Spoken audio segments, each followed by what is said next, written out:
Good morning, all gathered here. Welcome to the two-day national conference on business resilience in new normal, organized by the Department of Studies in Commerce, Vijayanagara Sri Krishna Devaraya University, Ballari. I am Tibbaswamy H, and I am very happy to serve as your Master of Ceremony for this session focusing on innovative business approaches. I extend a warm welcome to each of you, the esteemed chairperson, keynote speaker, and participants and students.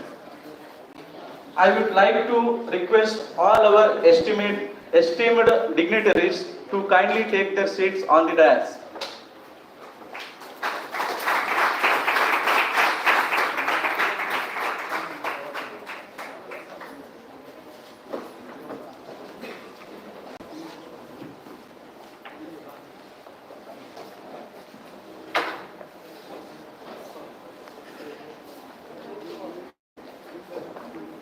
Before we begin, I would like to call my friend Sridhar to welcome and introduce the dignitaries.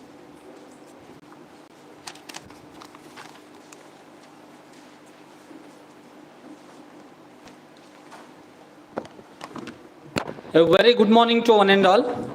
It is my utmost pleasure to welcome you all to the technical session 3rd of this national conference on the theme of innovative business approaches. At the outset, I am delighted to introduce eminent personality and chairperson of this session, Dr. P. Paramashivaya sir.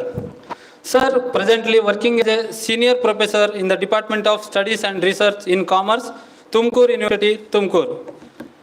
Sir has 28 years of vast experience in the teaching and research. Sir worked as in-charge Vice Chancellor, Syndicate member, Academic Council member, Dean, Finance Officer, Finance Committee member, NAC Coordinator and PMEB Director, etc. Sir has guided 16 PhD candidates as well as 18 MPhil candidates, and at present there are 8 candidates who are pursuing PhD under his guidance. Sir has presented 198 research papers in national and international conferences and received 3 times Best Paper Awards in international conferences.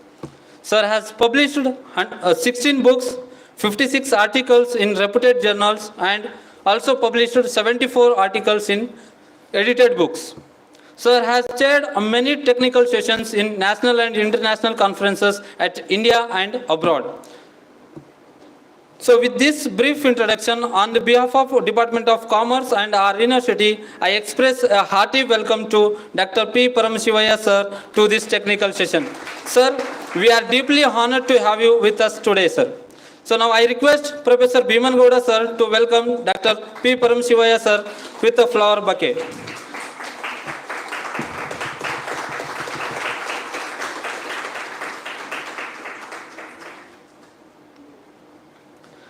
Thank you, Bhiman Gowda sir. So now it's my distinct pleasure to introduce our keynote speaker of this session, Shri Paramesh GS sir. Sir has completed mechanical engineering with PGDM degree from Acharya School of Management, Bangalore. Sir currently working as a center manager, delivery head at Quest Global Embassy, Tech Village, Bengaluru. Sir also served as program manager and project leader in the same industry. Sir is having close to 2 decades of industrial experience in product manufacturing and product engineering services. Sir is also managing aerospace and defense as well as automotive and energy verticals. So with this short and sweet introduction, on behalf of Department of Commerce and our university, I extend a warm welcome to Shri Paramesh GS sir for this technical session. Sir, we are truly privileged to have you with us today. So now I request Dr. Siddhappa sir to welcome Shri Paramesh GS sir with a flower bouquet.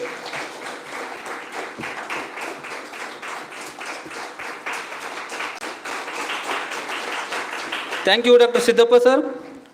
So it's my pleasure to extend a heartfelt welcome to Rapporteur of this technical session, Dr. Raghavendra NR sir, Assistant Professor, Department of Studies in Commerce, VSKUB. Now I request Jyotilinga sir to welcome Dr. Raghavendra sir with a flower bouquet.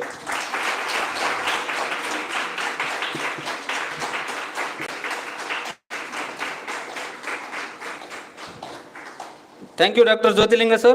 So I also extend a warm welcome to all the delegates and presenters to this technical session third. Thank you for giving an opportunity to present a welcome address. Thank you one and all. Thank you, Sridhar. Now, I would like to invite our esteemed keynote speaker, Sri Paramesh GS, Center Manager, Delivery Head, Quest Global Embassy Tech Village, Bangalore, to share his perception on the innovative business approaches.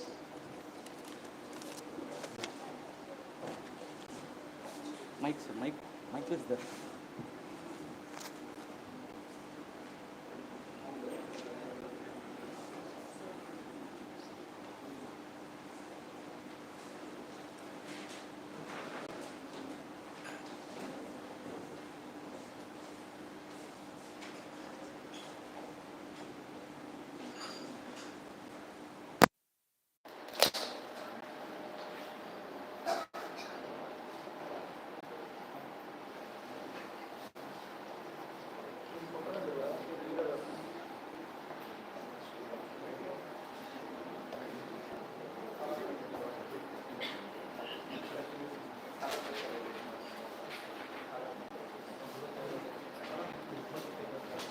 Hello.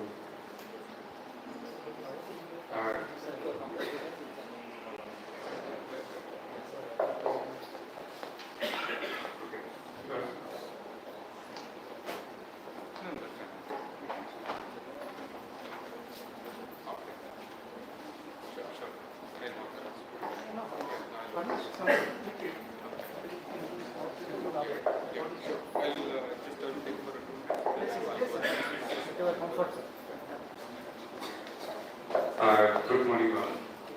Hope I'm audible to everybody. And so I'm Parmesh. I have been invited here to talk about innovative business challenges or what exactly we do in our organization as a part of innovation, right? So I'm Parmesh. Thank you so much for the opportunity to invite here and warm welcome our professor Parmesh and Raghavendra sir here. And it's a fortunate to be, to be honored to be here, right? So I'm I'll take another 20 to 30 minutes talk about what we are doing, how our customer is getting benefited by using innovations, right? So innovation is a vast subject. Hope you might have go through a lot of journals and lecturing sessions, etc. But actually, industry is what we talk, in what we work and what we do. It's entirely different. Next, 30 minutes I will cover up on those aspects. And also, I come up almost close to 2 decades of industrial experience and manufacturing and engineering services. I've been working here, right? So I have worked in various manufacturing industries in Bangalore. Then later I came into engineering sector back in 2010. Last 14 years I've been managing customers called aerospace, defense, automotive vertical as a resource process, and then managing the profit and loss for about 300 people in my organization. So this, business is all about people like you, because you guys potentially, you guys can be working in the organization, and you guys are going to be an asset for the organization, right? So, as being a leader, it's my responsibility is to create a psychological environment to make our people happy and work closely with customer, work with project team to ensure that we are enabling what customer is expecting and making it delivery, right? So this is all about about me. A few minutes I'll talk about what my organization is, right? So I'm working in a Quest Global. So Quest Global, it was started back in 1997. So with the two engineers, right? So both are born and raised in Belgaum district, and so both studied in NIT, and then they went to study masters in North America. Post that they had identified there is a problem with the way they are working and where our customers are facing a problem. So that's how they started the organization back in 1997, and we recently celebrated 25 years of existence in the world.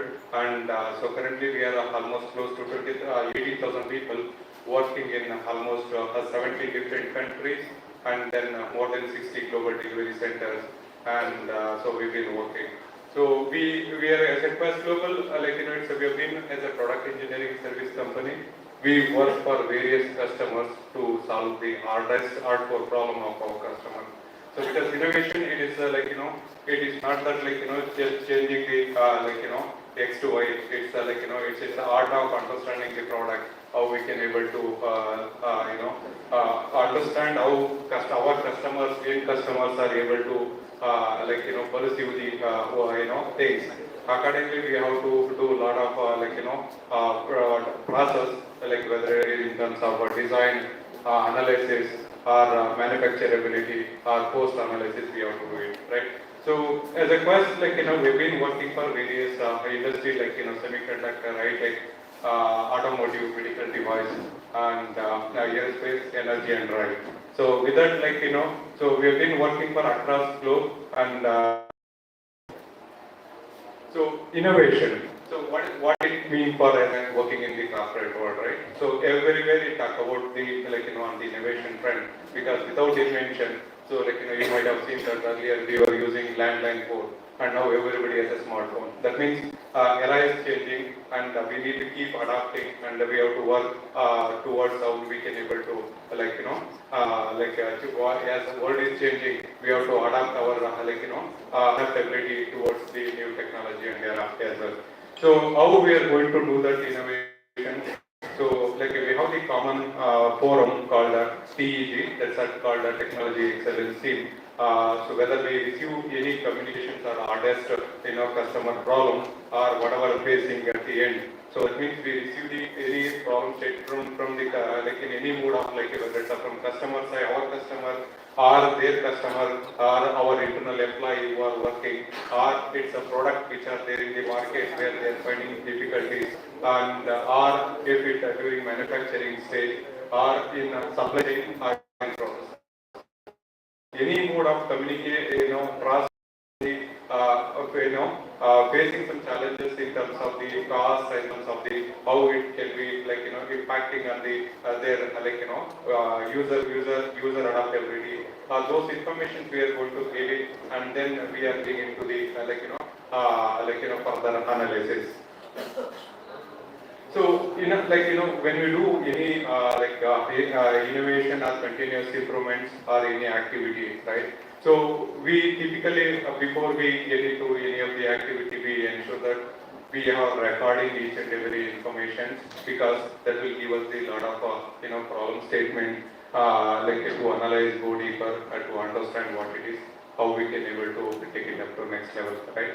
So, first we need to, understand the problem statement through whatever channel which I showed it earlier, and then we are going to understand the product life cycle. So product life cycle is nothing but the product is in the new product development, or is in the market, or is in the verge of existence of particular life cycle. So particular area we are going to analyze, and then we are going to create a robust plan how we can able to work or implement or to work on what kind of innovation or improvement changes with respect to whether it's a cost, because end of the day it's everybody is looking for who can give the art of best product with the lower cost, right? All this comes which without applying the hardcore technology or best practices which can available in the market, because everybody has things in a unique way, in the way things, way we perceive, way we feel each and every area, right? We think in all these aspects and we create a ideation, and once we create a ideation, we will work out on the checkpoints. Okay, so these are the ideas we can able to take it up, and this is the cost which we can able to take it, this cost we can able to knock out. So this complete ideation, so we are going to generate. After that, we are going to create checklist and we are going to knock it out. And then whichever we are going to qualify, and those we are going to take it up for the next level. After that, we are going to create a detailed business case, because after reaching to the customer, again that it should not get any negative against each product or commodity, or you might have noticed one of the Boeing aeroplane, because of some latch connect, so it got door got spun down, right? So that's a huge impact, and also it's a safety concern. So that means we are going to analyze each and every aspect before we implement any ideas. It's very, very critical, and when you work for aerospace, it has a lot, it's a many checkpoints, it has to approved by many agencies, a government authority, certification body, and everybody, whatever we do change, right?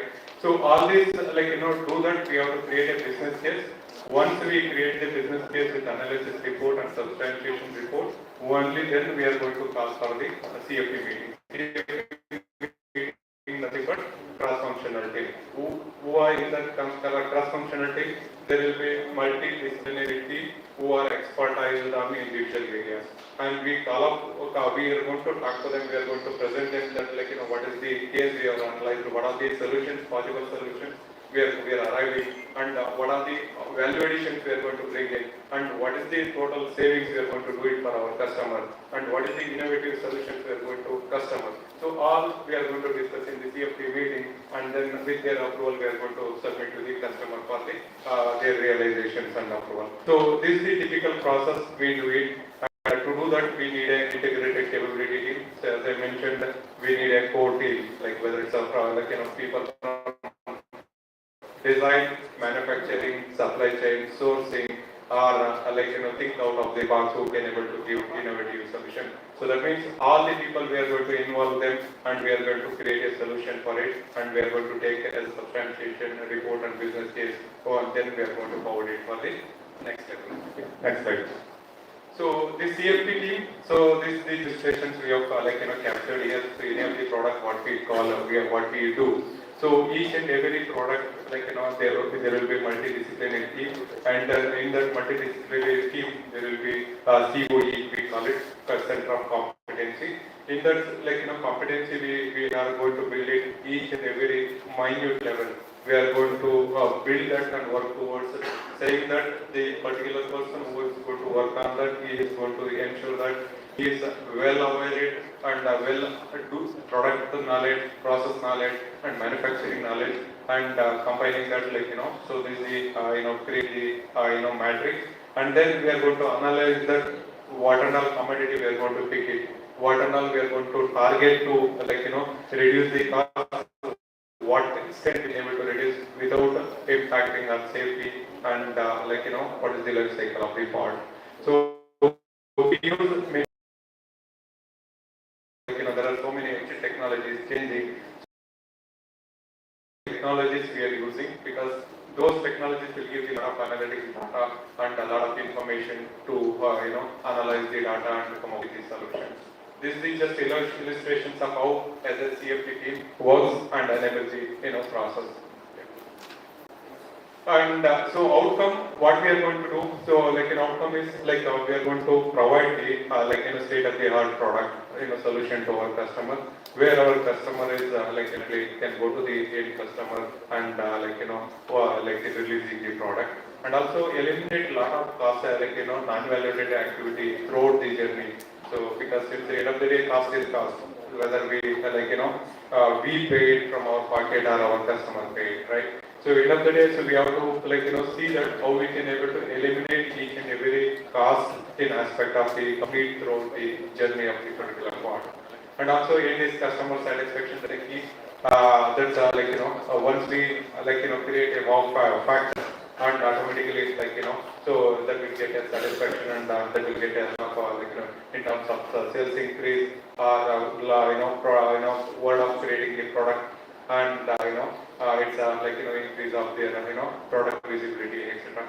So bottom side, so you might have seen that before we do any kind of market to analysis, we are going to do a lot of activity of the data analyzing, or we are going to take out complete part and to make a strip, and we are going to analyze it in a very positive way of reducing the or coming up with ideas. Right? This is illustrations. Each and every activities how we are going to carry it out. That's the left side. It's talk about the drug which we are going to work on completely. How we can able to innovatively come with the new ideas, and so how we can able to optimize some of the manufacturing steps. How we are going to manufacture reduce number of components can be only which are commonly used there, and how we can able to reduce overall cost, that exercise we did. And another one is comparing with world class technology, how market products are there, right? So these are the products we are comparing and we are giving back to customer, and those we are working on the product design and working on the complete substantiation report, and we are giving back to our customer, where our customer are really getting a valuation. And that's how their value, they're when we do value addition to our customer, right? Only then they realize that yes, Quest Global is supporting to us and we are going to leverage. That means it's everybody who are working in the organization, everybody is equally responsible to generate an idea, generate a validation, working towards innovation, or adapting to the new technology, cutting edge, right? These are the very important aspects. And so yeah, so this I wanted I wanted to call upon the on the innovations as a part of the industry, how we are going to dealing with our customer to face the as technologies keep changing. Yeah. So as I stated in the beginning, so this is not nothing to do with innovation, right? So when we do innovations, we need a talent, we need a people who are creative, who are thinking out of the box, who are extremely talented, people like you, right? So these guys, you guys can be potential, can be employed in the organization where we are working, right? So to earn the talent, right? We conduct a lot of programs to attract the best talent in the industry to to come up with work for our organization, right? So for that we conduct a lot of campus connect. So we do a lot of campus connect, university connect, and then offline and campus drive, and we conduct a engineering. This engineering was started last 8 to 9 years from as a first global. It was one of the prestigious initiatives which we are doing here. I'll talk about one few minutes on engineering side. So engineering is a program where people are done a unique way of a project. Those project, our quest, we are going to call everybody to present their cases, how innovatively they are solving our project which they have carried out during the seminar or project. So those projects, what we are going to do is this year, there are 750 colleges were participating in our event. In that, we have top 20 projects which are unique in the whatever their college they have performed, and how they are approach towards problem solving, how they can able to apply the technology, cutting edge technology which are there, and those are they applied and solve the problem, right? So we have those 20 projects which are handpicked, and that were we are invited our customer to evaluate the project, and so they could able to give the feedback, right? So those people who are top 3 projects which people have performed extremely good. Our quest has given 10 lakhs cash award for those engineers, and also 2 weeks completely paid shop floor visit to the North America. US, it's a completely cost as taken that complete cost of it. So that entire team they can go to North America to visit the shop floor, to visit our office, to see that how they can able to explore the world, right? And also given the opportunity to work with us. We are directly offer those candidates, and they get they can be the asset to the organization, right? So that's a kind of program what we conduct, and also we conduct lateral hiring, and then the employee referral, lot of events which are attracting the talent. So this is the part of piece which I wanted to cover, because you guys can be the potential after the completion of your graduation, where you are looking for getting into the industry, getting into corporate. You also know what's going on, how organization really looking forward talented like you guys. Okay. Yeah, with that, I'm I like to over to questions and answers.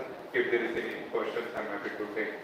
Hope I had given what industry aspect, what we can able, what we are the innovations are our customer hardest problem, what we are solving, and so that the particular content at the high level are bringing it in here and showcasing.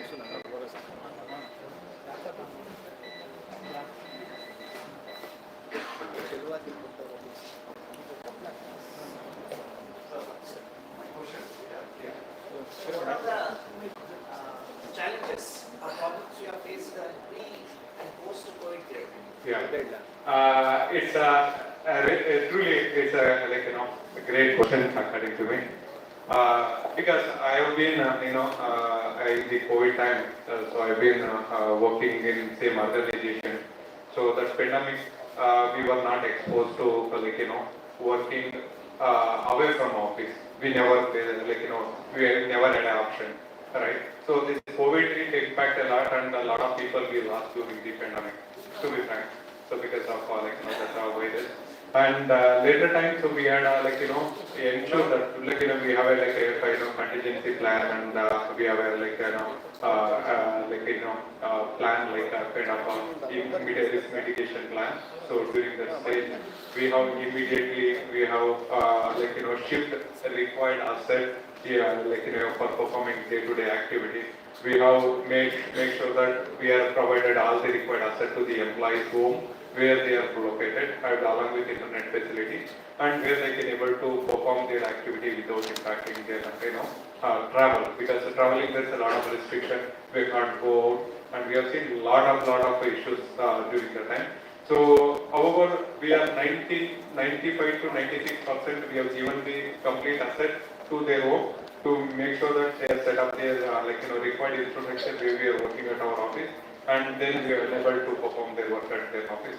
And that took for us almost 2 to 3 months, and somehow we could able to after 6 months we came to normal to perform as usual.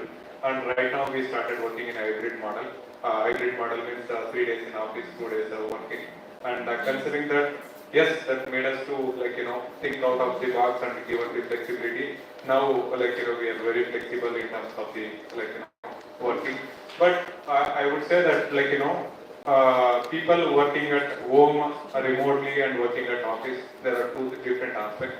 Because when we connect on the innovation, ideation, and when we talk about all some of the changes which are happening in the cutting edge technology, right? If people working in office, they work with colleagues, they can able to exchange lot of information. But whereas if they work in remotely, they can missing that lot of chain link. They are unable to cope up with the latest technology to produce things. Sir, I'm Dr. Chalwadi from State University. What kind of strategies to be implemented by the company to sustain the employee engagement? It's because you said that talent management. Majority of the companies only fail to manage the talent of the employees. So what kind of strategies are, what kind of remedies to be taken by the board? Yeah. Because I hope you are in Bangalore. One of my friends is working in some way. When I went another 1 week or 1 month or 2 months, he will show different visiting cards of the different companies.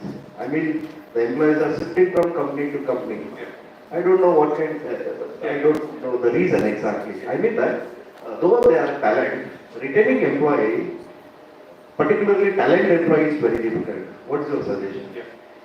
It's very important, sir, because when we hire anybody, we put a lot of effort in identifying the resource. It is not so easy because currently, as the world is changing, we need a people who can able to think out of the box, who can able to come up with a solution, and who can able to add value to our customer, who can create a wow factor to our customer, right? So that's a key key factor when to keep or differentiate among within the employees, right? So with respect to the employee retention, so as an organization, so lot of programs, a lot of investment, lot of cost or budget is allocated with respect to employee retention.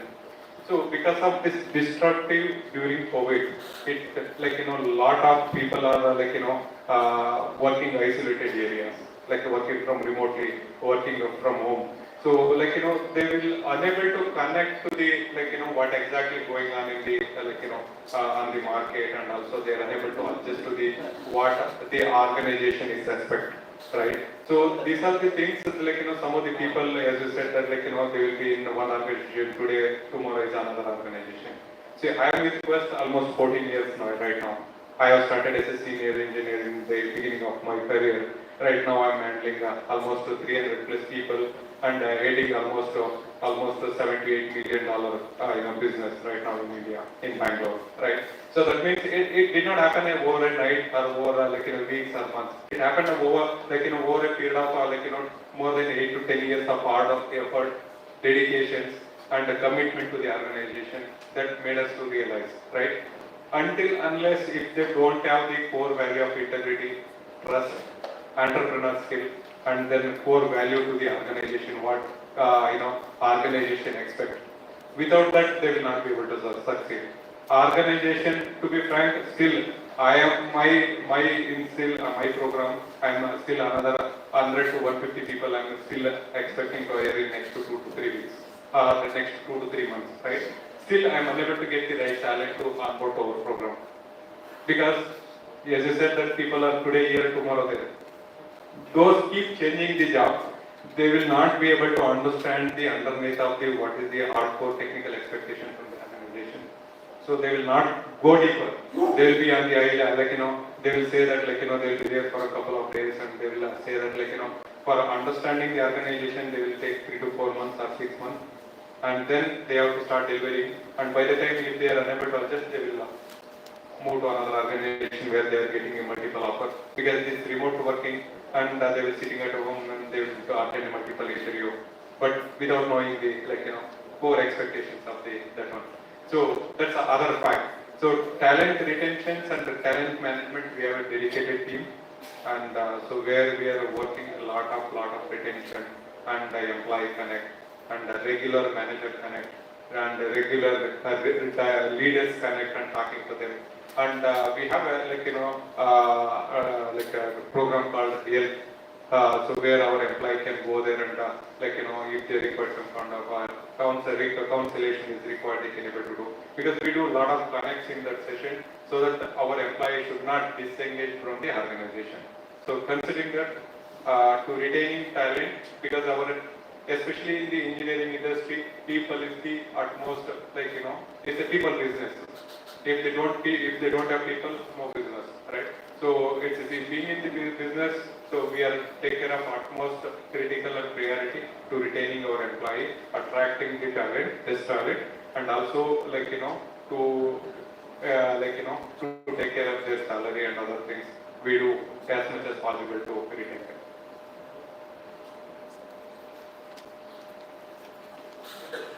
Any other questions?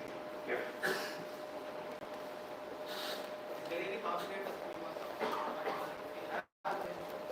What kind of competitive advantage? Okay. That's a truly a great question. So competitions, yes, there are couple for us this competition is Infosys, TCS, L&T, Tech Mahindra.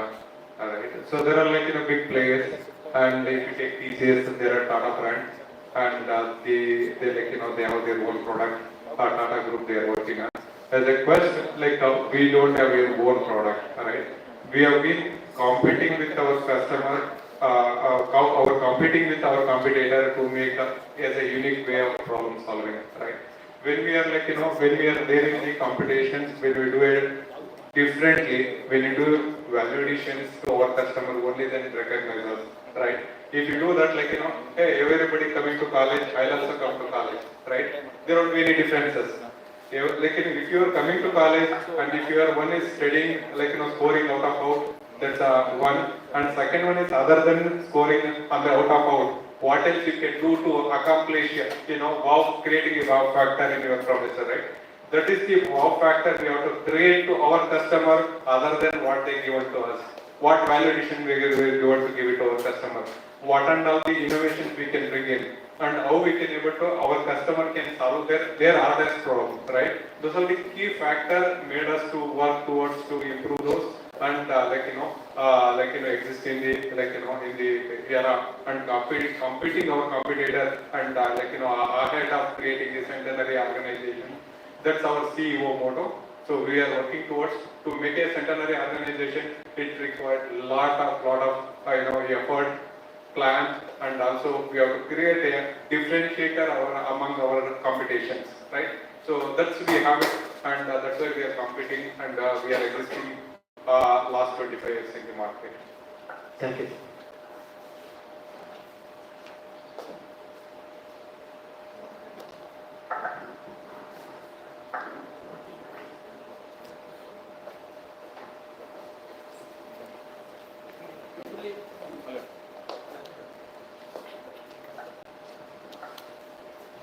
Sir, how challenging it was to fill a gap at the pre-pandemic and post-pandemic period without downsizing the employees in that period, whether the corporate social cause is very stronger behind the profit motive objectives of the companies.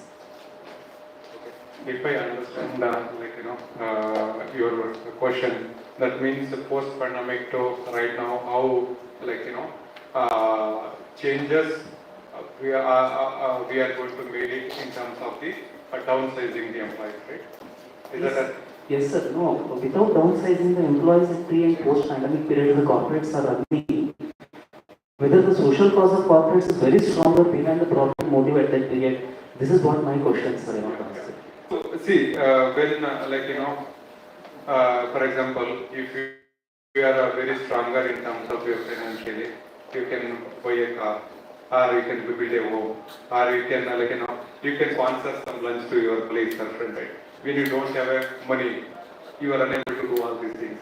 As an organization, it cash flow and also profitability is utmost critical, right? When you have a lot of money in our as an organization, they can tend to invest, they can create a lot of employment opportunity down the line. That means we have to work towards to generate as much as possible organization as student profitability. Only then they can able to look for how we can able to create the employment, how we can able to retain the senior time people, and we can able to take care of their employee personal and professional aspect. So considering that, so what we are going to do is any people downsizing. We are typically this pandemic we are almost grown almost, I would say that 1.5x. Before COVID and after COVID, we had grown 1.5x. That means it created a lot of opportunity for us to secure our people and growth as the organization. So that means that if the employee is really value addition to the organization, if really employees have that aspiration to take the organization to a particular project or program to next level, that means those people are really key to the asset. It's a key asset to the organization, and organization they treat them well, care them well, and also we are going to take care in their journey of the throughout the throughout their career. Hope that answers you. Thank you all the participants for your encouragement. Thank you, sir. Yeah, thank you so much. Thank you, sir, for sharing your expertise and valuable insights. Now, the session is handed over to our esteemed chairperson, Dr. P. Paramashivaya, sir, Professor, Department of Studies and Research in Commerce, Tumkur University, Tumkur, to share his thoughts on innovative business approaches.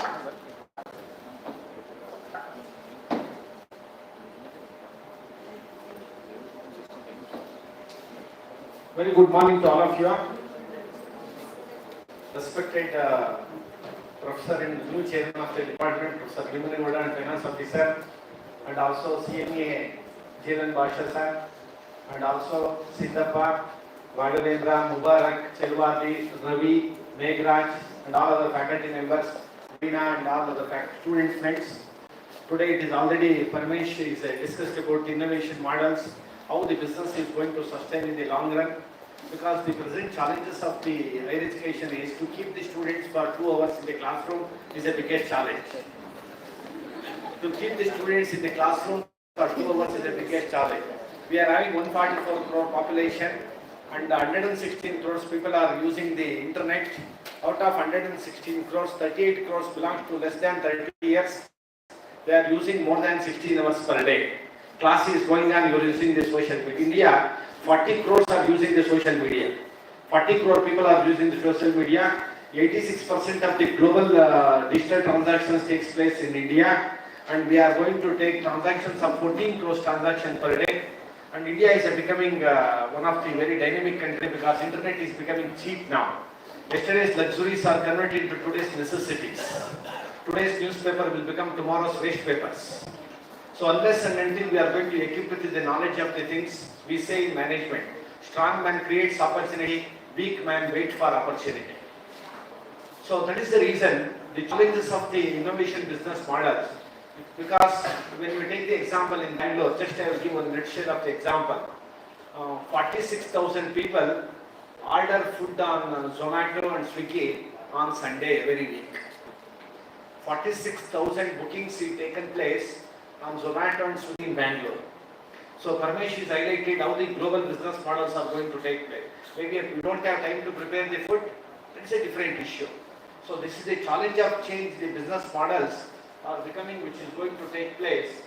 The Hindustan Machine Tools, Tumkur one plant is there, Bangalore 3 plants is there, Hyderabad one plant, Srinagar one plant, Lucknow one plant, Nasik one plant. In Bangalore plant, we are having around 36,000 employees.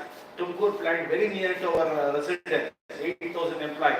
All factories are closed. All factories are closed now. You go back to previous slide. So, leading watchmaker, Micromax and Carbon, Sony mobiles, no more now. Nokia is no more.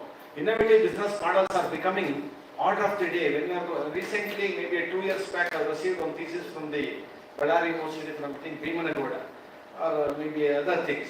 He talks about costly challenge. Cost challenge is one of the very important aspects. People are going to take today. BPL is no more now. Kionix is no more. Keltron is no more. Uptron is no more. Volida is no more. Entire market is monopolized by Sony mobiles, Sony phones, Sony TVs, and Samsung and LG. So that is the reason the last decade has taken the 50 most innovative companies of the 21st century. Apple, Google, Samsung, Microsoft, IBM, Amazon, Tesla. Tesla is going to come up in Gujarat, Sanad plant in Jamnagar area with 1,50,000 crores. They are asking for the tax subsidy, custom duty. Level playing field is a very important thing. Because when we are going to give this free concession to all those, level playing field is not there. Entire market is monopolized by the Tesla now. So this is one of the challenge of the business models. We have to survive. In Bangalore, we are having around 46,000 hotels are there, including roadside hotels. To take the example of the KR Road or Majestic, MG Road, Vidhan Sauda, Vikas Sauda, MS Building, KR Circle, Vishweshwara Technology Museum, Vishweshwara Towers, we are having roadside hotels. People will prepare the chapatis there and they give to hotels at morning level. Morning 6 to 9 o'clock, one hotel. 9:30 to 2 o'clock, one hotel. 2 to 6, another hotel. 6 to 9, 10 o'clock, one hotel. Night 10 to morning 4 or 5 o'clock, one hotel. 7 hotels are running on the same location. They don't have MBA degree. They don't have MCOM degree. They don't have any schools, Harvard or business model. They don't have. They are showing the real experience. So business models as on today is a cost challenge. So cost challenge is a very important thing. We are going for the new ideas, maybe 5 or 6 years back, Hindustan Unilever, they have entered into the food industry and also they started with strawberry in all departmental stores.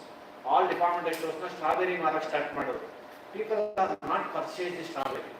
Marketing manager thinks what we have to do. So strawberry ella kortogtada, 4 dina 5 dina agtade. So he takes back the strawberry. They prepare Lux strawberry soap. People purchase this soap. Purchase strawberry in the purchase, people are purchasing. So people is a very important thing. The innovation models, the creative products, we say attention, interest, desire, action, satisfaction, ADS approach. Or you take the example. Earlier we are talking about banker. Banker is a dignified beggar. Banker is a dignified beggar. Banker is one who is going to give the umbrella when rain is not there, take back the umbrella when rain starts. Banker is one who is going to give the umbrella when rain is not there and he takes back the umbrella when rain starts. As on today, banks are flooded with funds. They are not finding out good customers to lend the loan. They are not finding out the good customers to lend the loan. Because the first, as on today, service industry, Bangalore, I am going to give the example. The entire Karnataka budget is 3,30,000 crores, Karnataka budget. Out of 3,30,000 crores, 2 lakh crores comes from Bangalore. 2 lakh crores comes from Bangalore. Out of 2 lakh crores, 1,40,000 comes from outer Bangalore. Outer Bangalore. 1,40,000 crores comes from outer Bangalore. Entire Karnataka, we are having around 9,000 police stations. And fine collected from the traffic violations, it is almost 1,100, 1,200 crores. Out of 1,200 crores, 800 crores comes from Bangalore. We say Bangalore traffic, but Karnataka will not run without bank. Karnataka will not run without bank. Huge revenue. You take the example of the VSKUB, the Bangalore Electricity Supply Company. When the 1 hour power cut is taken place in the Bangalore, 100 crores lost to the VSKUB. If 7 hours power cut will take place in Tumkur, nothing will happen. Nothing will happen. So that is the reason the issues which are concerning of the innovative products, it is a, we go next ideas, we have to go for ability to think differently. Because sometimes back, maybe on the 30 ವರ್ಷದ ಮುಂಚೆ Asian Paints sales ಕಡಿಮೆ ಆಗೋಗಿತ್ತು. Asian Paints is a monopoly in the market. Marketing manager, they have appointed a new marketing manager. At the time they have released by the Reserve Bank of India 5 rupees coin. The Asian Paints is going to close down the factory. Entire painting industry is monopolized by the burger paints. At that time, a new marketing manager gives the idea to insert 5 rupees coin in the painting box. A painter will 5 rupees coin hackಕ್ಕೆ start ಮಾಡಿದ್ರು. Painters recommend ಮಾಡಿದ್ರು. ನಮಗೆ paint Asian Paints ತಂದುಕೊಟ್ರೆ because it's a van 5 rupees they will get it. 5 rupees they will, it is a innovative model. Because as on today, innovative business model is one of the very important tool to grab the business opportunity. Because when there is one joke is there, in the traffic signal, red light ಬಂತು, ಒಬ್ಬ jump ಆದ ತಕ್ಷಣ ಏನ್ ಮಾಡಿದ್ರು 4 ಜನ jump ಆಗೋದು. 4 ಜನ ಪೊಲೀಸ್ನವ್ರು ಹಿಡಿದು ಫೈನ್ ಹಾಕಿದ್ರು.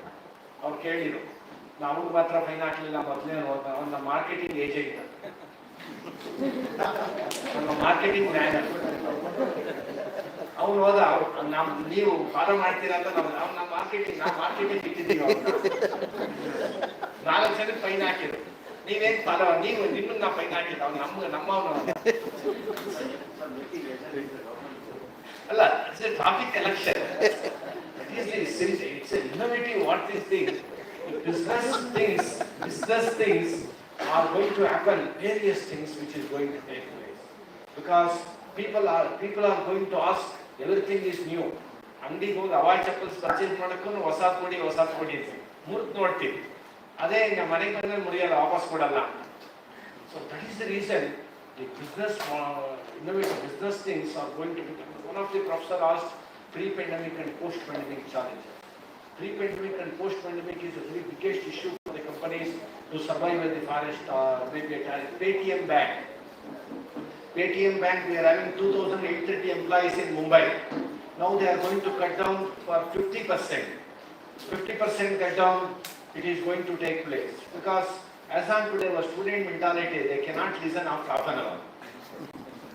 Because when I started my career in 1992 in Bangalore, our duration for the MCOM students is 2 hours. Even Tumkur University, when I joined as a professor in 2010, 2 hours is the first periods. Only 2 hours I should take the class. But as on today, going on the years, the students' listening capacity is decreasing. Because that may be influence of social media, influence of other issues. That may be one of the reasons, one of the biggest challenge for the student community. When the introduction of the ChatGPT, the memory power of the student community is coming down. Recently, Army University conducts ChatGPT examination for the UPSC paper. It scores 78 marks. But ChatGPT is not having thinking. ChatGPT is not having love. ChatGPT is not having affection. ChatGPT is not having concern. ChatGPT is not having belongingness. I can talk to you. I can talk to Vimanagowda. I have finished your lunch. Home parents are there. But I cannot talk to ChatGPT. So the feelings of the technology is driven away from the memory of the students of the younger generation. During pre-pandemic and post-pandemic, the biggest challenge is the people's tolerance level is going to come down. Maybe after the post-COVID-19, maybe more than 10 lakh people are died in India as per the report of that is the Niman's report, due to heart attack. The age group is less than 45 years, including Puneet Rajkumar. So that may be a reason what went wrong that I am not going to issue. Because the business things which is going to take place, next the needs of the customers is becoming as one of the challenge. Customers requires every day new product. is on today, 76% of the Indian people, they never use the toilet soaps which is used last month. They are going to migrate into the new soap, maybe a new perfume, new things. Because we say in earlier days, maybe as on 2024 statistics, 46 people are staying in urban areas and 54 people are staying in rural areas. When we are going to talk about in 1973 to 83, only 2% are staying in urban areas. When you take the example of the Bangalore, 1973, the green coverage of the Bangalore is 73%. So 83, it comes down to 26%. 93, it is around 20%. 2024, the green coverage is 2%. Bangalore is no problem with scarcity of the water. Bangalore BWSS is spending around 7,000 crores on electricity charges for supplying of the water to the residents of 9 lakh houses within city only. So when we are going to divide the Bangalore City Corporation, government has given the report. The government, Bangalore City Corporation can be divided into 5 corporations. The Bangalore city budget is 10,000 crores, but its problems are increasing. We have started B-track for the traffic management system.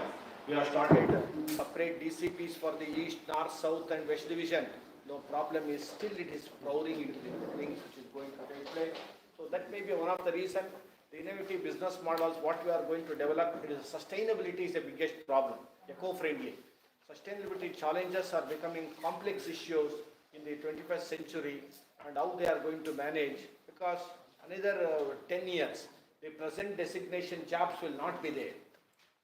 Second division clerk, last final report is submitted by the Vijay Bhaskar Administrative Reforms Commission last week. It is recommended the present designation of Class C, Class D should be banned in government and it is going to be outsourced. We have to create skill job. To take the example of the Amazon, Flipkart, delivery, we are having gig workers. Gig workers are becoming ruling the entire world in the next century because they work part-time, they earn 1 month salary. We work 1 month, we get salary for 1 day salary. We work 1 day, we get salary for 1 month. That is going to become gig workers. Skill development is one of the biggest challenge. And GST, when you are going to have the skill of GST, filing of the maybe a GST form number 14, form number 4, you are going to get your skills and get the better employment opportunities.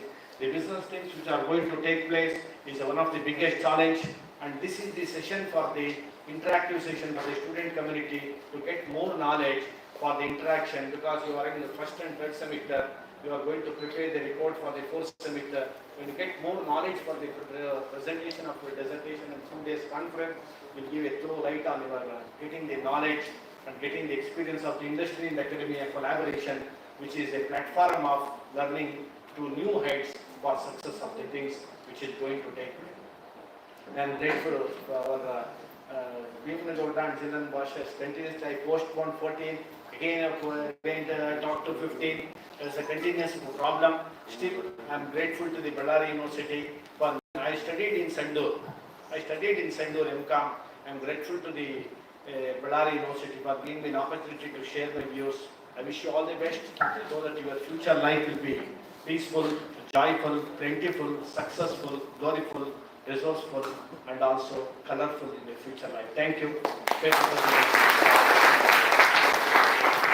Thank you, sir, for sharing valuable insights. Now, present is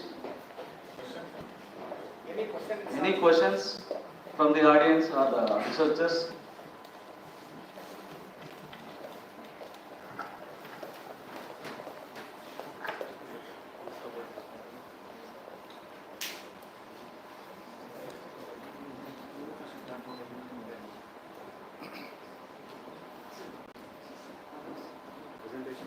Okay, now the session is open for paper presentations. We'll give 5 minutes time for each presenter, 4 plus 1 minute. Okay, 4 minutes you have to give the brief information regarding your paper along with the objectives, methodology and findings and conclusion. Okay. We'll give 5 minutes. First presenter is Chippodu Nagaraj and Kavya K.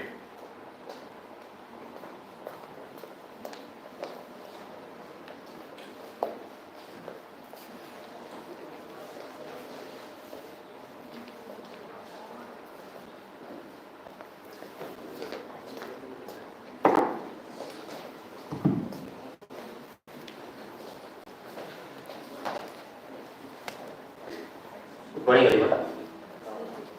Myself, Chippodu Nagaraj. I'm from BIT, Bellary Technology Management, Bellary. So my paper is based on the digital transformation in the banking industry, where the banking industry faces the challenges as well as the opportunities with the banking industry will get. So basically, when we talk about the digital transformation in the banking industry, the main focus will be on the customer's perception on the transformation in digitalization. So basically, when we focus on the digital implementation in the banking industry, we can divide them into pre-pandemic as well as post-pandemic periods. So when we divide these two as pre and as post-pandemic, so I observed based on the research, the pre-pandemic period was lack in the digital implementation, and the post-pandemic period was in the boom period, where the transactions in the banking industry taken place very in the less percentage. So my abstract of this paper presentation is the focus on not only customers' education or literacy in digitalization, it also includes the training of employees or the training of bankers where they work while implementation of digital technology, and also to understand the nature of technology as well as digitalization towards the minds of the customer. As I observed, one of the incident in a banking transaction, one of the customer of a bank, that is RRB customer bank, is from a rural area. As a lady, she's a lady from a rural area, where she wants to withdraw money from a bank account. In the previous base, we can observe that they can produce only the documents related to accounts, like the passbook or maybe any other type of documents. But in the recent times, post-pandemic time period, they can produce only thumbprint, only fingerprint to withdraw the amount as well as to deposit the amount also. So which means what, that digital transformation in the banking industry is not negative point from the view of a customer, it also includes from the point of the banker also. So the abstract of the paper is one thing, the training of the employees which are working in the banking industry, and also to develop the updates of the banking industry in the minds of the employees. So where we can adopt employee adaptation, the challenges of the digital transformation is employee adaptation, the regulatory framework and regulatory compliances. The day by day transformations of the digitalization occurs in the banking industry that must be informed to employees. So when I was working in the banking industry in HDFC Bank, the daily updates have been given by the... You can directly go to your findings and suggestions. Yes, sir. That's what the findings, as I said, the banking industry has also focused on the training as well as development of the newly joined employees as well as the employees which are working for a longer period. This is what the major problem in implementation of digitalization in the banking industry. That's what the challenge of the banking industry will focus on. Thank you. Thank you, sir. Thank you for your presentation. Next presenter is Manjunath and D. Sujata Susan Kumari.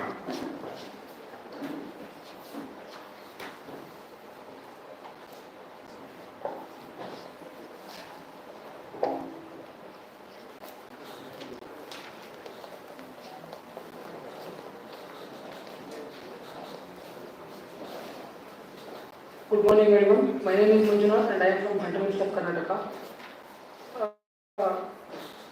in India, there is a perception that banks never get failed.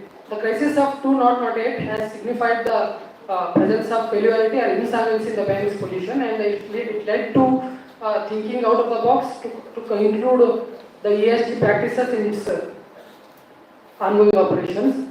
This is the abstract. It deals with how ESG practices of a bank is impacting on its performance.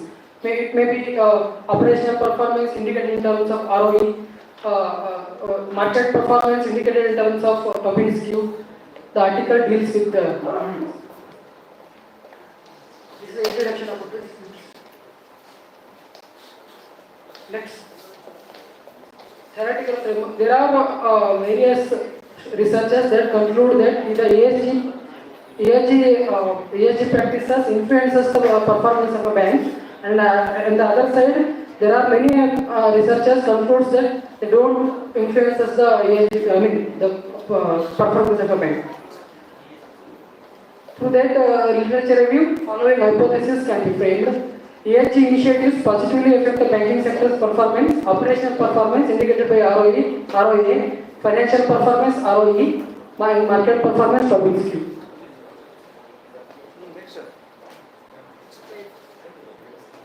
Research methodology. The data related to ESG scores have been derived from the open sources by CRISIL, and for the financial performance indicators, data is taken from ProVSKUB database. And this is the model specified. The variables used are ROA, ROE, Tobin's Q. The independent variables are ESG score, environmental score, social score, and governance score. The firm-specific variables are size of the firm, which considers total assets, value of the firm, market capitalization, and capital allocation ratio, which is a bank-specific variable. This is a descriptive statistics.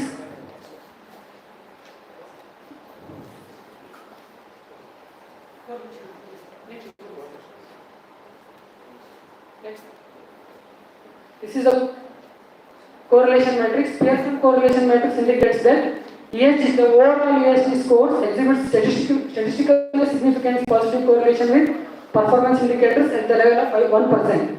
ROA correlates with governance score at 5% level of significance, and at 5% level of significance, ROA correlates with social and environmental score. Next. This is a regression model. Next. The findings indicates that models from ROE and Tobin's Q exhibit substantial statistical significance and possess strong explanatory capabilities as evidenced by F test. The p-value is lower than 5% threshold. As shown in the table, the slope coefficient ESG for variables ROA, ROE and Tobin's Q demonstrate a statistically significant positive relationship with ESG activities and ROA. With a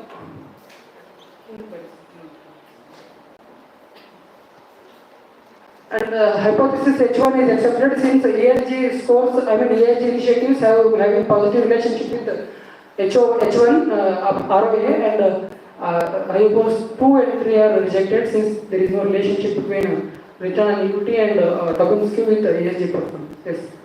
When it comes to the firm control variables and ESG performance, capital adequacy ratio has a significant relationship with ESG practices. That's it. Thank you.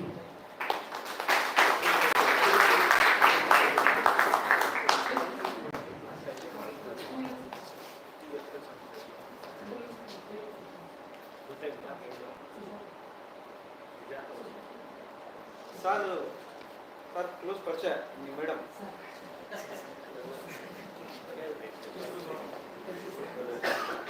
Thank you, Manjunath, for your presentation. Next presenter is K. Ambarisha.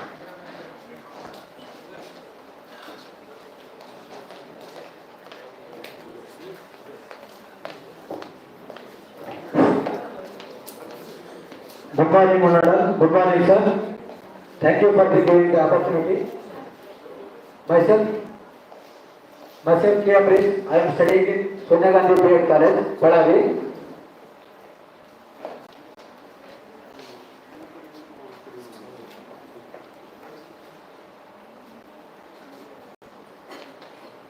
My paper content has been followed by the paper contents, introduction, review of literature, objectives, statement of problem, methodology, analysis and interpretation, finding, suggestion and conclusion. Just for introduction, today customers are deeply concerned about having the high quality experience on banking, the expectations of the friendly atmosphere and entertainment of the preferred banking with the personality. Rather than the those perceived on offering a commodity, quality of the service become a increasingly important differences between the comparative business in the banking sector. In the surviving competitive marketplace characterized by the similar period, look like a product offering from the variety of the financial institutions. Clear winners will be those ones that have provided excellent service quality and the the quality of the service is a dominant is to the companies will be because it is a result in more new customers, more business with the existing customers. Amrish, you can directly go to objectives methodology. Objectives to the access quality of the customer service provided by the BDCC bank to evaluate how will BDCC bank service in the customer is various terms to provide actionable recommendations for the enhancing customer service quality in the BDCC bank based on the findings of the study.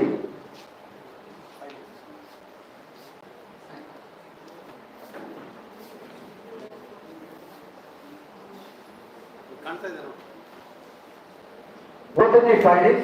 As demographical renewal, the 36% of the respondents are aged between the 23 and 30 years, followed by the 28% between the 31 and 35 years, and 30% between the 36 and 40 years. Only 6% of the respondents are above the 40 years old.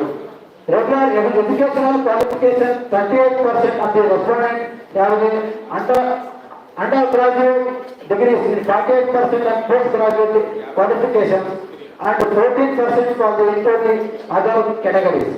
Family types are among the respondents. How is that the 76% belong to joint family, the 24% become the nuclear family. The customer expects I have totally compared that BDCC bank is providing good quality service in the even though they should add some suggestions improve the final more effectiveness of the in the BDCC bank. Thank you, madam. Thank you, Amrish. Next presenter is Lakshita Lakshmi and Dr. Sujit A. Lakshita.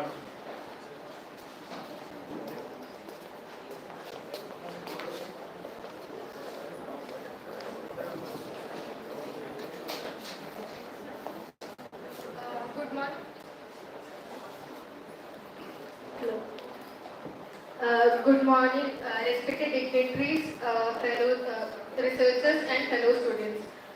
Today I am here to present research paper on the topic fintech transformation in the banking sector, opportunities and challenges. Before this, allow me to introduce myself. I am Lakshita Lakshmi, student at Sri Shankara College, Kaladi, Kerala. I have co-authored with Dr. Sujit A.S., Assistant Professor at Sri Shankara College, Kaladi. First, let me give an introduction, then the objective and the methodology used and the conclusion. Introduction. Fintech technology or fintech for short is the application of cutting-edge technology to provide financial services in more effective, economical and efficient manner. Peer-to-peer lending, digital payments, robotic advisory, blockchain, mobile banking, etc. The objective of to analyze the fintech transformation in the banking sector. The methodology used here is the secondary data, and the sources of this data are from the articles, journals, magazines, and newspaper, etc. Suggestions.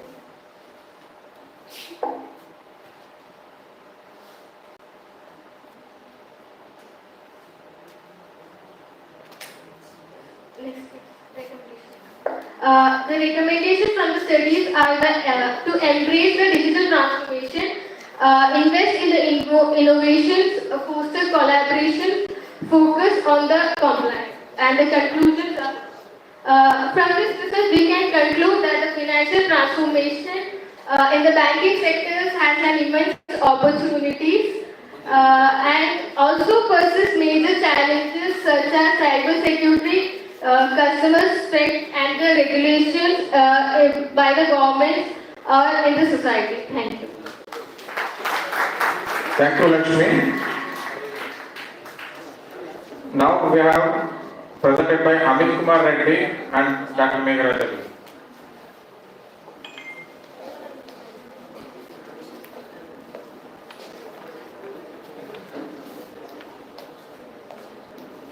Very good morning to one and all. It's a pleasure to me to present today on topic factors affecting virtual banking practices. Virtual banking service quality on customer satisfaction, an empirical study in Ballari districts. So here I just want to brief about the abstract. It is very clear that the satisfaction of banking customers regarding the utilization of virtual banking services, I have conducted research by just issuing questionnaires to the respondents, and I also used to test the KOMO to test the reliability. I used the KOMO test for the reliability for factor loading, 5 factors loading like tangibility, reliability, enforcement, assurance, and empathetic. So this is the keywords for is accessibility, tangibility, assurance, and customer satisfaction. And I want to introduce a little bit in brief about that. So before pandemic, I don't know, it was anyhow importance in the virtual banking, but post pandemic it has gained more prominence, and it is inevitable to every customers to in compliance of virtual banking practices because of the doorstep banking is very convenient to everyone, where they are inevitable to just comply the virtual banking service, and it has gained more importance also to meet the various financial needs. And the statement of problem through identifying the subsequent resolutions of these factors, financial institutions can accommodate the preference and requirements of their clients, thereby enhancing their levels of containments and fostering enduring connections with the customers for virtual banking. So my objectives of the study is in order to acquire a comprehensive understanding of the various elements that impact customer satisfaction with virtual banking services, to understand the ultimate goals of assuring banks in improving the service qualities, meeting customer expectations, and cultivating enduring relationship with their clients. So here the null hypothesis stands for there is no significant relationship between independent variables of service quality and dependent variable of overall customers, and alternative hypothesis there is a significant relationship between independent variables of service qualities and dependent variables on overall customers. And here in research methodology, anyhow I used to conduct on convenient sampling basis. I used questionnaires to 40 respondents, and I collected information related to 5 dimensions of tangibility, reliability, responsiveness, assurance, and empathy. And I got response for that. I used to test 5-factor loading analysis, where the factor loading analysis states that if more than 0.6 in between 1, it is good fit for test. What I used here, anyhow, please go for next slide. I use it. So this is what by using KOMO test I got 0.798 and approximate chi-square value of 29.945, the degree of freedom 21, a p-value of 5% level, and next on reliability 37 at a 0.897, 37.746, degree of freedom 28, and 0% p-values. And again for responsiveness I got 0.768, factor loading 7.737 at 15% degree of freedom and at 4% level of significance. And for the last assurance 0.827, 70.045 at 10% degree of, at 10 degree of freedom, 3% level of significance. And finally, I want to conclude that the responsiveness is very important. The responsiveness is very important factor where we need to focus, where we have got the less chi-square value and less KMO value. So with this, I want to conclude my stuff. Thank you very much. Thank you, Amit Kumar sir. Next presenter is R.H. Ramesh and Dr. Migraj B.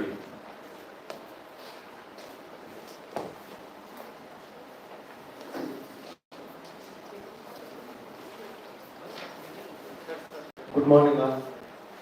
Myself, I am R.H. Ramesh, as a research scholar working under the Migraj sir. My topic is reform evaluation of the Karnataka State Cooperative Apex Bank Limited. So just I elaborate the title of the paper, Performance of Evaluation.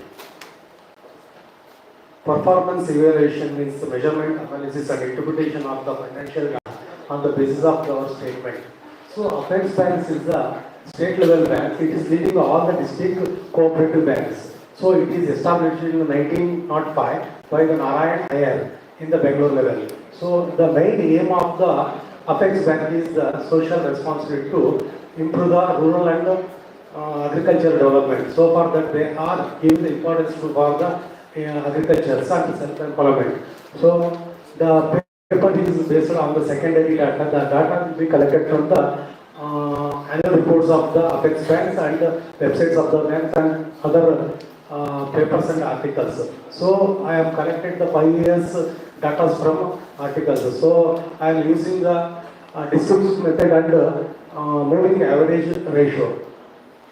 The objective of my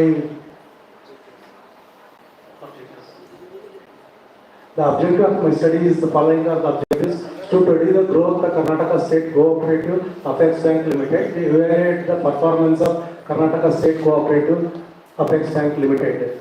Hypothesis: there is a null hypothesis. There is a no significant performance of the Karnataka State Cooperative Apex Bank Limited in study area. Actually, there is a significant performance of Karnataka State Cooperative Apex Bank Limited in study area.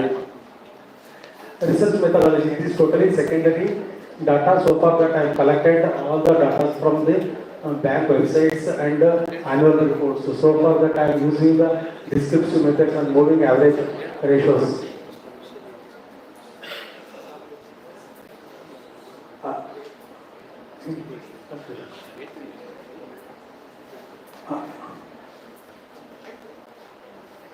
Ultimately, my conclusion is the forecasting of indicators that decreasing growth. The overall result indicates that the last 6 years, Karnataka State Cooperative Apex Bank Limited growing positively. Through a ANOVA analysis, it is found that p-value shows more than the 0.5 and that is the 9.5. Hence, null hypothesis rejected. The alternate hypothesis is accepted that there is a no significant performance of Karnataka State Cooperative Apex Bank Limited study area. So for that last February, Government of Karnataka announced farmers ಏನಂದ್ರೆ ಸುಸ್ತಿ ಸಾಲಗಳನ್ನೆಲ್ಲ ಬಡ್ಡಿ ನೀವು ಕಟ್ಟಿದ್ರೆ ಬಡ್ಡಿಯನ್ನು ಮನ್ನಾ ಮಾಡ್ತೀವಿ ಅಂತ. ಆದರೂ ನಮ್ಮ ಕರ್ನಾಟಕ ರಾಜ್ಯ ಸರ್ಕಾರದಲ್ಲಿ ಇರ್ತಕ್ಕಂಥ ರೈತರು ಸುಸ್ತಿ ಸಾಲವನ್ನು ಕೇವಲ 60% ಅಷ್ಟೇ ಕಟ್ಟಿದ್ದಾರೆ. ಈ ರೆಕಾರ್ಡ್ ಹಿಂದಿನ ಎಲ್ಲ ದಾಖಲೆಗಳನ್ನು ಮೊದಲು ಸಿದ್ದರಾಮಯ್ಯ ಸರ್ಕಾರ ಮಾಡಿದೆ. ಆಗ ಮುಂದಿನ ದಿನಗಳಲ್ಲಿ ಹೊಸ ಇನ್ನೋವೇಟಿವ್ ಮಾಡೋದ್ರ ಮೂಲಕ ರೈತರು ಬ್ಯಾಕ್ ಡೇಟ್ಸ್ ಆಗಿರ್ತಕ್ಕಂಥ ಎಲ್ಲ ಸಾಲಗಳನ್ನು ಕಟ್ಟಿ ಈ ಸರ್ಕಾರ ಬರ್ತಕ್ಕಂಥ ದಿನಗಳಲ್ಲಿ ಹಣಕಾಸಿನ ವೈಭವೀಕರಣವನ್ನು ಗ್ರಾಮೀಣ ಬ್ಯಾಂಕ್ಗಳಲ್ಲಿ ಹಾಗೂ ಅಪೆಕ್ಸ್ ಬ್ಯಾಂಕ್ ಮೂಲಕ DCC ಬ್ಯಾಂಕ್ ಕೈಗೊಳ್ಳುತ್ತಂತ ಮುಂದಿನ ಹೊಸ ಪ್ರೇರಣೆಗೆ ನಾವು ಹೊಸ ಇನ್ನೋವೇಟಿವ್ ಫಂಕ್ಷನ್ಸ್ ಮಾಡೋಣ ಅಂತ ನಾನು ಹೇಳ್ತೀನಿ. ನಮಸ್ಕಾರ. Thank you, Amit sir. Next presenter is Shisha Vitality and Ravi B.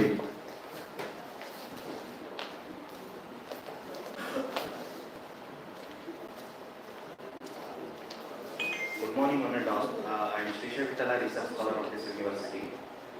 My topic is on the study of acceptance and use of digital payment systems with an evidence from Karnataka state. As we all know, financial technologies are transforming the way the global economy functions, and digital payment systems are also one of the most innovative and disruptive and widely used financial technologies. And for a novel technology and to study how it is accepted, adopted and used, there are several models which try to explain how it is accepted and what is the pattern of adoption. So there are basically three terms which are relevant for this study, that is acceptance, adoption and use. So acceptance refers to the initial willingness to use or to try or experiment a new technology, whereas adoption refers to actual implementation in an individual or an organizational context. Whereas use refers to prolonged use or application of a technology for a longer duration of time. So there are several models such as theory of technology acceptance model, theory of reasoned action, theory of planned behavior, and there is one more theory called as unified theory of acceptance and use of technology, which is abbreviated as UTIUT model, can be seen from the measurement model. There are basically four factors that are theorized to influence the acceptance and use of digital payments. The one is performance expectancy, which means what a user expects to perform or get from usage of a technology. The second one is effort expectancy, which refers to the amount of efforts that are required to put in by a user while using the technology. Next one is social influence, which refers to the influence from the friends, peers, family members, or the environment in which he operates. The last one is facilitating conditions, which refers to the availability of infrastructure or the facilitating conditions overall. So the research methodology is it is based on primary data where samples of 86 respondents were collected from Ballari city and factor analysis was applied. So KMOS and Bartlett's test were used to test for homogeneity of variances and sampling adequacy. So factor rotation and extraction were used using PCA and orthogonal rotation, which yielded a 4-factor solution, and it was followed up by multiple regression analysis, which showed that the model accounted for 45.4% of the variance, and only social influence was not an influencing factor, whereas performance expectancy, effort expectancy and facilitating conditions, all three factors significantly contributed towards the acceptance use of digital payments. So thank you. Thank you, Teacher Vital, for your presentation. Next presenter is Sharana Basavaya, Dr. Siddhartha.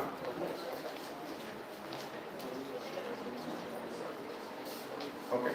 Next presenter is Lakshman B.S. and Dr. Ravi. Next presenter, Sridevi and Dr. Prakash Elavatti.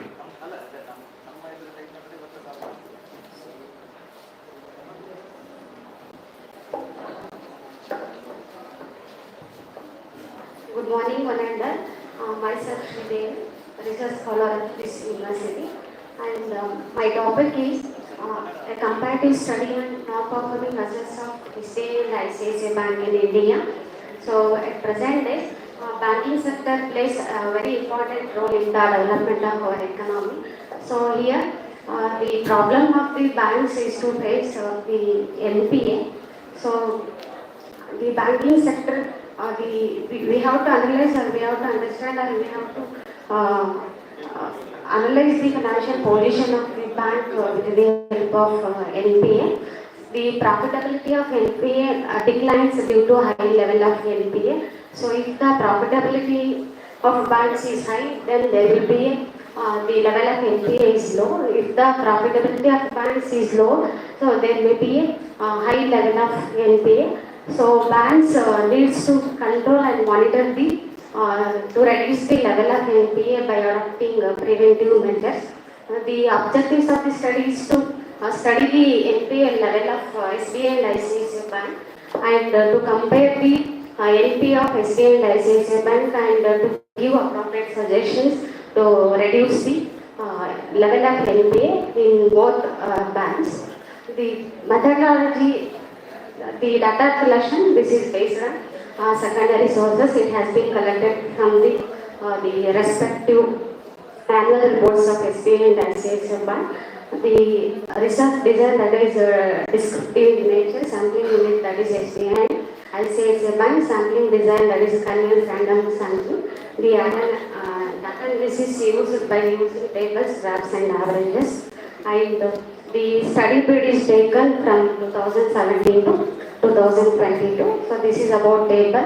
So when we observe the table between these two banks, the data the level of NPA between two banks, that is gross NPA and net NPA, and also percentage. When we observe this table, there will be a reducing or declining the NPA level from 2017 to 2022. The next. The suggestion banks have to strengthen their NPA monitoring and practice, implementing robust credit risk management, and they have to concentrate on improving their loan recovery and resolution mechanism to reduce the NPA and net NPA. Then the conclusion about this, both banks have to strengthen NPA, and the SBI and ICICI banks showed positive improvements in managing their NPAs, as evidenced by the decreasing trend in both gross NPA and net NPA. So when we observe the data, the SBI is more higher level of NPA when compared to ICICI. So SBI has to maintain and implement strict provisions to monitor NPA. Thank you, sir. Thank you, Sridevi. Next presenter is Ms. Asha Parikar and Dr. Mubarak.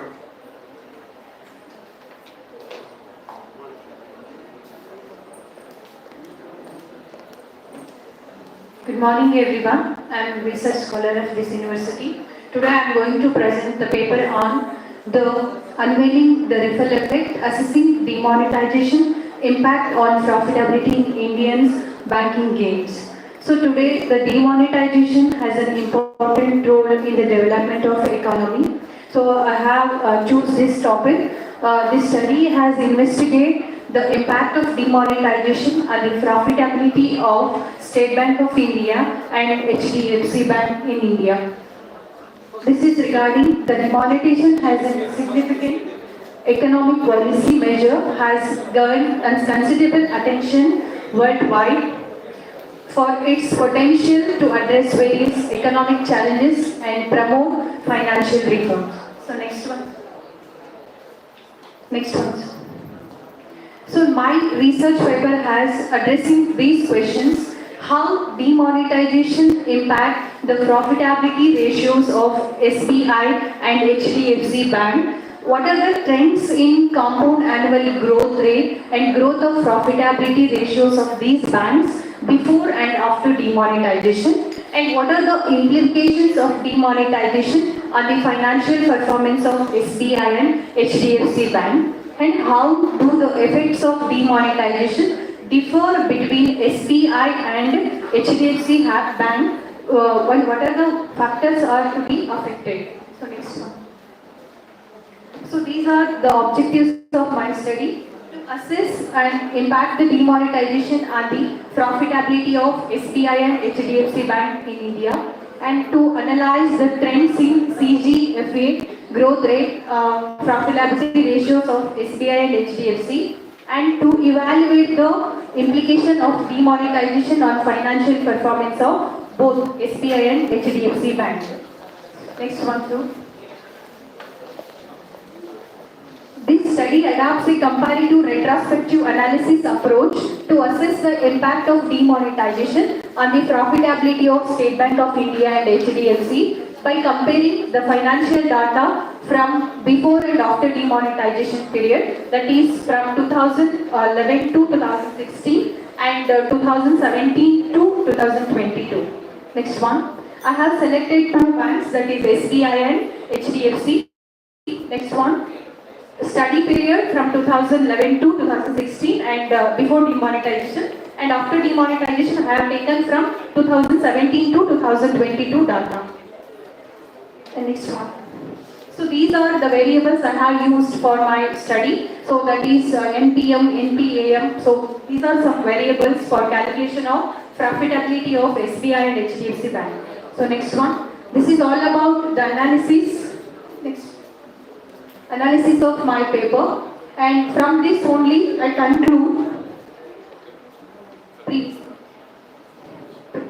This is the impact of demonetization of SBI and HDFC Bank by comparing analysis. In case of SBI, there is a negative impact of demonetization after.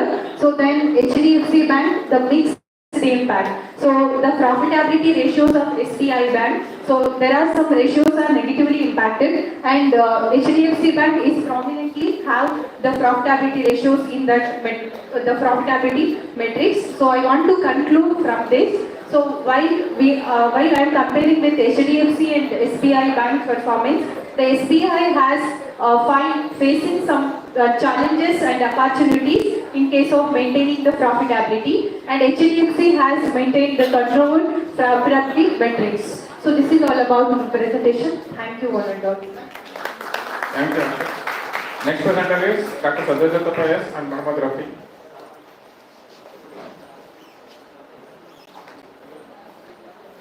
Next, last presenter is Rudragowda P and Dr. Archana H.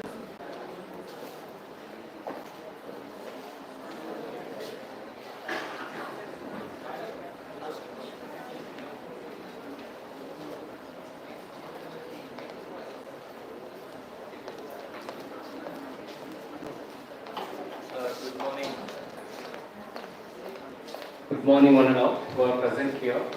Myself, Rudragowda. I'm an research scholar in the VSKUB University. So my title is a conceptual study on challenges which are faced by the e-banking services in India. When we look at introduction part of banking industry, it has started in the 18th century and 19th century. Before period of 18th century, we had a system which was like a barter system and also exchanging of one currency with another currency. So when we look at that system, there was no equal valuation for one currency to other currency. So because of that thing, every country or every state has decided themselves to start one institute wherein it gives a fair value to their respective currencies. So when we look at India, in India, it has started in the 18th century. Since from 18th century and the 19th century, banking industry it has created a revolution in terms of enhancing the Indian economy. So, when we look at the total, the economy of India as of now is 5 trillion crore. Out of 5 trillion crore, the major contribution which is contributing by the banking industry is around 30%. So with this, we can say banking industry has become a backbone of Indian economy. It's similar to like how the agriculture industry... Sir, you can directly go to objectives and methodology. Okay. So next, when we look at the objective, to study the evolution of e-banking services in India. How the e-banking services has been started in India and how it has developed in the pace-wise. So in India, the e-banking services has started in the year 1980, which was introduced by ICICI Bank. When the ICICI Bank has initiated the e-banking services in India, it has created very good opportunity to the ICICI Bank in which they can explore their business.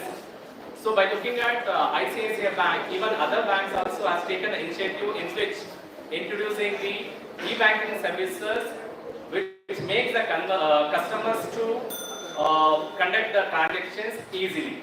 This is about the first objective. The second objective is to study the challenges of e-banking services in Indian banking sector. How far the e-banking services has explored or created opportunity to the customers and also banks to meet each other. Similar to that, to the same extent, there are certain challenges which are faced by the customers and also the banks. When we look at the customers, whenever the transactions has been met by the customer, immediately they should get either the message or kind of intimation to them, right?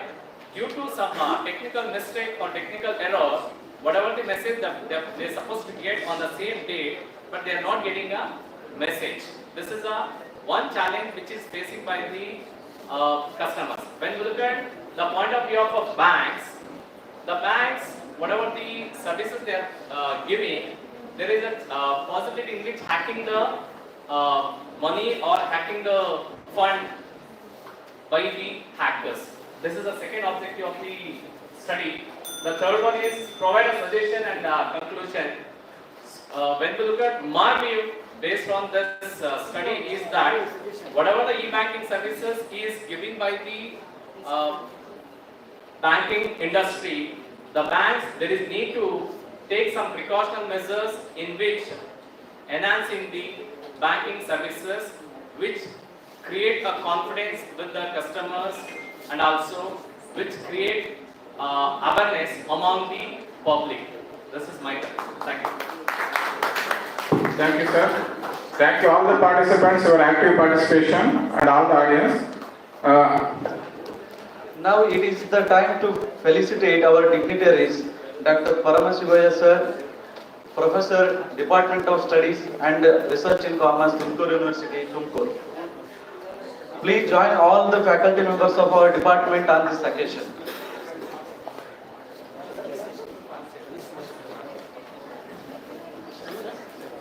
Good afternoon to all of you. Highly respected our senior professor, Professor Kamble sir, from Rani Chennamma University, Professor Shiraj Shetty from Karnataka University, Dharwad, and Devanagowda and other professors. 10 papers were presented in this technical session. The persons who are organizing have given an alarm to conclude your paper presentation. Overall presentation of your paper, you have to study review of literature in depth. When you go for in-depth of review of literature, you will come to know what is your research gap. Then you are going to find out what is already done, what is to be done. Because some of the paper presenters, bank profitability is declining due to NPA.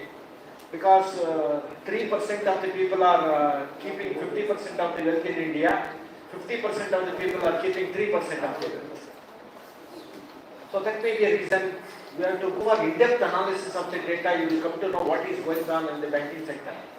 Because that's maybe another 10 years, maybe 2 or 3 banks will be there. Out 26 banks, now it's a 10 public sector banks will be there. Again, there is one more chance of opportunity to merger is going to take place, maybe industry 5.0, banking 3.0, marketing 4.0. Now we're talking about 4.0, 3.0, 5.0. That may be a challenge. When you are going to prepare the paper, in-depth analysis of the data, you have to read it. Because reading is one of the good habits to learn new things which is going to take place. But still, overall paper presentation is to improve good. And still, you are having a long time to submit your thesis and other things. Study well. Thank you. I wish you all the best. Thank you, sir. Now it is the time to felicitate our dignitaries, Dr. Paramashivaya sir, Professor, Department of Studies and Research in Commerce, and also Paramesh GS sir, Center Manager, Delivery at West Global Embassy Tech Village, Bangalore.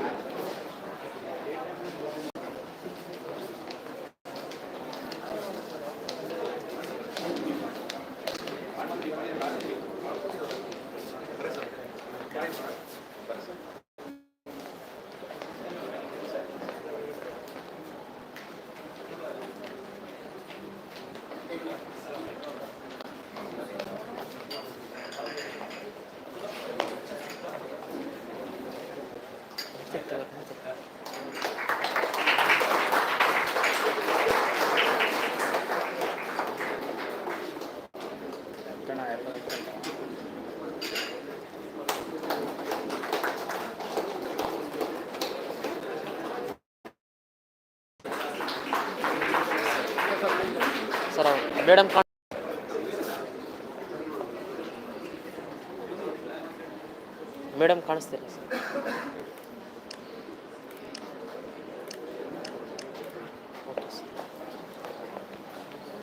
I now request Sri Paramesh GS sir, Center Head, Quest Global Embassy Tech Village, Bangalore.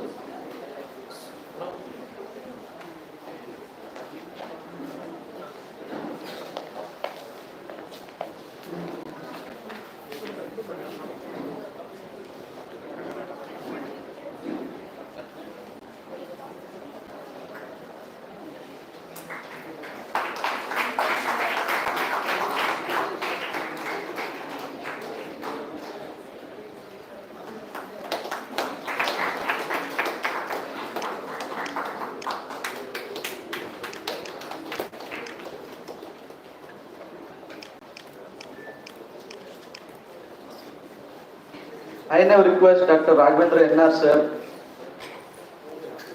rapporteur of this session.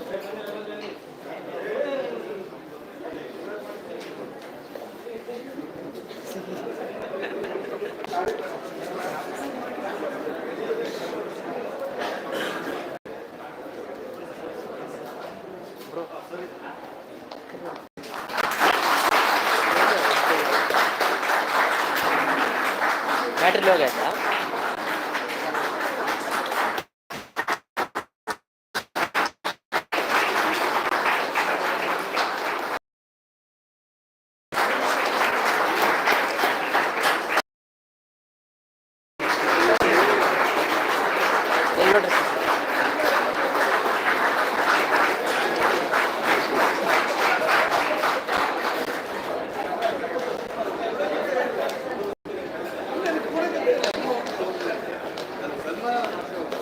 Thank you, sir. Before we conclude, I request Mr. Basaraj Vayan to deliver one.